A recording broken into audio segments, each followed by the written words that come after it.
Bon, nous avons participé au forum sur le climat pour présenter un peu ce que nous faisons au niveau de Maïndombe et aussi les perspectives d'avenir de notre déploiement dans les autres provinces de la République. Vous parlez de crédit carbone. Oui. Vous avez derrière une société là-dessus. Qu'est-ce que les Congolais pourront comprendre de crédit carbone? Bon, nous avons une concession, pour le moment une concession de 300 000 hectares dans la province de Maïndombe. Et nous avons généré des crédits carbone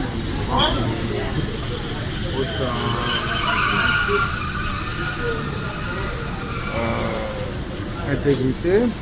Et ce crédit carbone-là, nous avons réussi à monétiser une grande partie. Pour l'année dernière, on est arrivé à quand même plusieurs dizaines de millions de dollars, si je peux le dire. Nous sommes en train de nous battre pour que nous puissions nous déployer dans d'autres provinces de la RDC parce que, comme vous savez, 25% vont à la population d'après notre modèle et les 25% c'est vraiment pour un démarrage économique des populations dans la zone du Congo. Est-ce que dans votre façon de faire, dans la gestion, dans l'exploitation, la population environnante se retrouve? Bien sûr, ils ont 25%. Donc nous ne faisons aucune exploitation, vous voyez. Donc là, c'est pas nous qui protégeons la forêt, c'est la population qui protège la forêt. Alors, ils ont donc un bénéfice lié à cette protection de la forêt. Donc on leur donne 25% des produits de vente.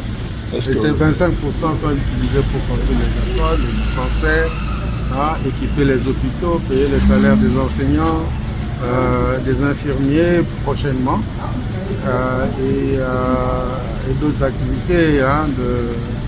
Nous donnons de l'eau potable pratiquement aujourd'hui à 50% des villages de la zone du projet.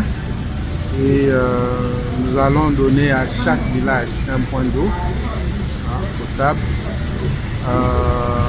Pour le moment, même si chaque fois il y a des problèmes, vous savez, avec les panneaux solaires qui ne marchent pas, avec ceci, tout ça, on remplace immédiatement parce qu'il y a 10% de ces fonds qui sont réservés à la maintenance. Vous savez, le problème du Congo, c'est que nous ne connaissons pas le terme maintenance. Mais là-bas, nous avons amené le terme maintenance. Donc chaque fois que quelque chose ne marche pas, on arrange. Enfin, on assure la maintenance des écoles, de tout ce qui est. En termes d'accompagnement, j'espère que ça serait la dernière question. Est-ce que vous avez aussi les soutiens du gouvernement congolais? Nous avons le gouvernement du Congo nous a soutenus depuis le début du projet en 2011 officiel, le début officiel du Congo en 2011. Le gouvernement congolais nous a toujours soutenus, le ministère de l'Environnement, et les autres ministères, le ministère de l'Agriculture, la présidence de la République. Nous avons toujours eu de très très bons rapports avec toutes les institutions gouvernementales parce que nous sommes là.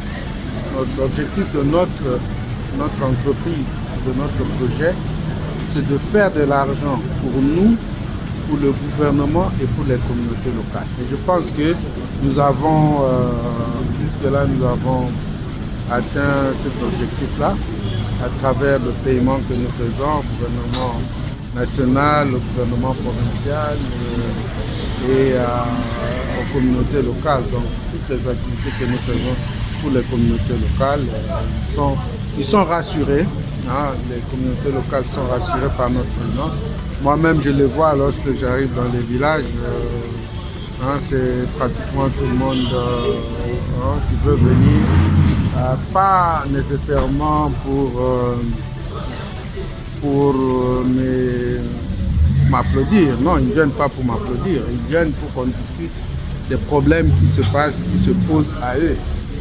Ils posent des problèmes et nous trouvons des solutions ensemble et tout ça.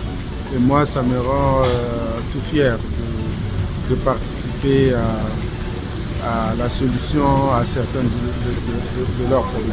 En tout cas, merci beaucoup. C'est moi qui vous remercie.